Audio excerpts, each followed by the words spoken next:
स्वामी जी हो, बिना गांठ लगाए सिलाई बेकार जाती है। गांठ लगाए बिना सिलाई करोगे तो वह सुई की सिलाई सारी बेकार चली जाएगी। उसी प्रकार से बिना परमार्थ को जाने धर्म तप जप पाठ पूजा करोगे, सब व्यर्थ जाएगा। परमार्थ की साधना होना चाहिए। परमार्थ क्या है, लक्ष्य क्या है, उद्देश्य क्या है आपका? सम्यक उद्देश्य के साथ में किया गया जप तप दान पूजा सब सार्थक हो जाता है। बस यह सम्यक दर्शन, सम्यक आराधना दमयंती के जीवन में थी, नर के जीवन में भी थी, लेकिन वो थी रह गई, पास्ट हो गया। वर्तमान में वह घबरा रहा है, कर्मों का तेज तूफान आ गया है और तूफानों में हर कोई संभल नहीं पाता है। अच्छे अच्छे धर्मात्मा भी धैर्य छोड़ देते हैं। तो उस दमयंती नल को समझाती है और नगर छोड़ करके चल दिए हैं। उसका कहना है स्वामी, व्यक्ति, वस्तु व्यक्ति और परिस्थिति को, जो भी हमारे सामने परिस्थिति आती है, उनको देखने के दो नजरिए हैं। एक तो नकारात्मक दिशा से देखोगे तो हताशा ही, निराशा ही आपको हाथ लगेगी, और अगर सकारात्मक दृष्टि से देखेंगे, जैसे वह कहती है, देखिए स्वामी, वो झरने के पास में वो पत्थर है और पत्थर के ऊपर एक तिराड़ पड़ गई है। उस तिराड़ में से, उस दरार में से एक छोटा सा पौधा निकला है। उस पौधे के ऊपर पक्षी ने घोंसला बनाया है और वो बिल्कुल निश्चिंत होकर के बैठा है, जबकि नदी का वेग आकर के उसे कभी भी बहा करके ले जा सकता है, फिर भी बहुत निश्चिंत है। उसी प्रकार से हमें भी धर्म के ऊपर, पंच परमेष्ठि के ऊपर सारा जीवन सौंप करके निश्चिंत ही रहना चाहिए। ये इस पक्षी के घोंसले से, इस पक्षी से हमें सीखना है। नर कहता है, बिल्कुल तुम सच कहती हो, लेकिन फिलहाल मैं यही तुमसे कहना चाहता हूँ कि तुम पीहर चली जाओ। दमयंती कहती है कि धड़कन को छोड़ करके काया कैसे रह सकती है? मतलब बिना धड़कन के काया तो रह सकती है, लेकिन काया के बिना धड़कन कहाँ रहेगी? या यूं कह दो कि मैं काया हूं, धड़कन तो आप है स्वामी। आपके बिना, धड़कन के सिवा ये काया क्या करेगी? निर्जीव। दोनों साथ चले, कितना अच्छा होगा, पिताजी खुश हो जाएंगे देख करके। तो नल मनी मन सोचने लगता है कि मैं जुआरी कलंक के क्या मुंह लेकर के जाऊं ससुराल में। ससुराल में तो अच्छा सा मुख दिखाओ तो बात बने, अपना सम्मान हो। वहां ऐसा कलंकित मुंह दिखाऊंगा, ऐसे तो आत्महत्या करना ही ठीक है। मन के भाव भाप जाती है दमयंती और कहती है तत्काल, आत्महत्या? क्या सोच रहे स्वामी आप? आत्महत्या करना तो कायरता है, कायरता। बहुत सरल है आत्महत्या करना, लेकिन समस्याओं का समाधान करके जीना ये बहुत कठिन है, जो एक वीर पुरुष ही कर सकता है। तो ये कोई समस्या का अंत नहीं है। जीवन का अंत कर देने से क्या कर्मों का अंत हो जाएगा? समस्याओं का अंत हो जाएगा?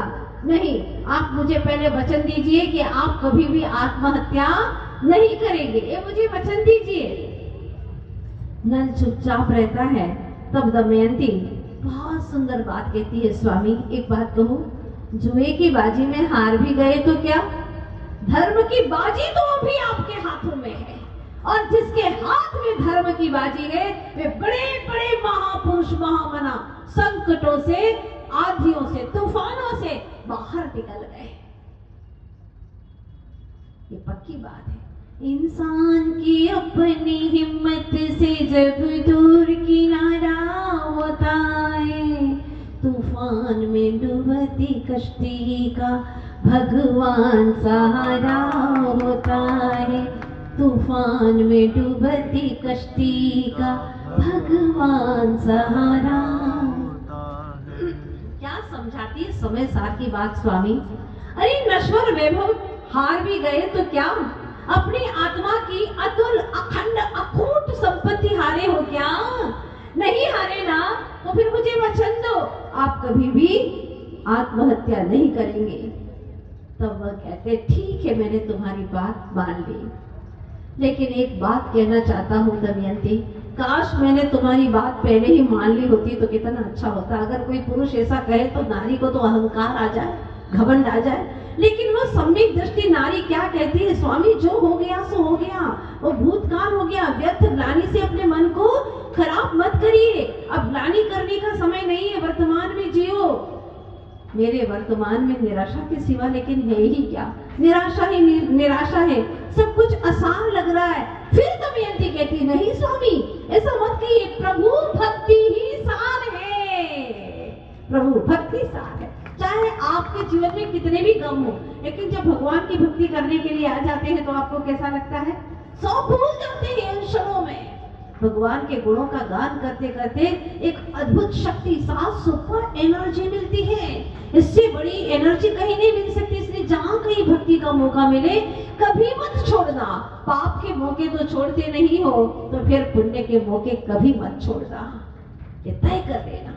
कहती है स्वामी भक्ति तो नैया के समान है, नौका के समान है, इस पर बैठ करके आप संसार समंदर से पार हो सकते हैं। संसार रूपी जो दावानल है, अग्नि चल रही है, वैराग्य जल के छींटे में उसको शांत कर सकते हैं स्वामी।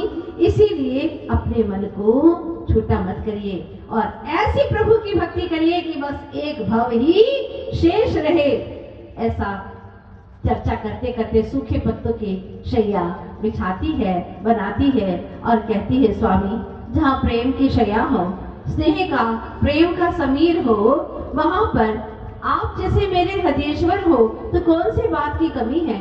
चलिए प्रभु का ध्यान करते हैं, आराधना करते हैं और सामायिक करते हैं, और सामायिक करने के बाद वे वो शयन कर लेते हैं। तो अचानक क्या हुआ कि अधो बीच में नल की नींद खुल जाती है। वो दमयंती को देखता है और सोचता है कि मेरे कर्मों का फल बेचारी ये निर्दोष नारी क्यों सहन कर रही है, कितना दुख सहन कर रही है। कितना अच्छा हो कि वह पिता के घर चली जाए। हाँ, ससुर घर तो जा नहीं सकती, लेकिन कम से कम पिता के घर ही चली जाए। यदि मैं इसे छोड़ दूं तो ये पीहर चली जाएगी। कितना अच्छा मौका है, उसको नींद में ऐसे ही छोड़ दो तो वह पीहर चली जाएगी। इसके चेहरे पर कितनी शांति है, कितना तेज है। अकेली भी कैसे छोड़ो, लेकिन छोड़ना तो पड़ेगा ही मुझे आखिर, और वैसे तो ये जाएगी नहीं। तो एक विचार करता है और अपनी अंगुली को काटता है, काट देता है पत्थर से, और काटने के बाद में जो खून निकलता है उससे उस दमयंती के पल्लू पर लिख देता है खून के छींटे से। क्या लिखता है कि यहाँ से दाएं तरफ जाना तो वहां पर एक बहुत बड़ा वट वृक्ष आएगा, वहां से बाएं की तरफ मुड़ जाना तो तुम्हें कुंडलपुर का तुम्हारे पीहर का पथ मिल जाएगा, और अपने पिता के यहाँ पर अच्छे से रहना। फिर वह निष्ठुर मन से लिखता है इस नर को क्षमा कर देना और धर्म तुम्हारी रक्षा करे। यद्यपि मुझे मजबूर होकर के छोड़ना पड़ रहा है, ऐसा लग रहा है कि मैं अपने प्राणों को ही छोड़ करके जा रहा हूँ। इस तरह से लिखता है, अंत में अपना नाम लिख देता है और घूम घूम करके देखता है। थोड़ी सी दूर पर गया ही था कि अचानक आवाज आती है जोरों से, मुझे बचाओ, मुझे बचाओ, मुझे बचाओ। पास में जाकर के देखता है जहां से आवाज आ रही थी वो किसी और की नहीं, मनुष्य की नहीं, सर्प की आवाज थी। सर्प की आवाज सुनकर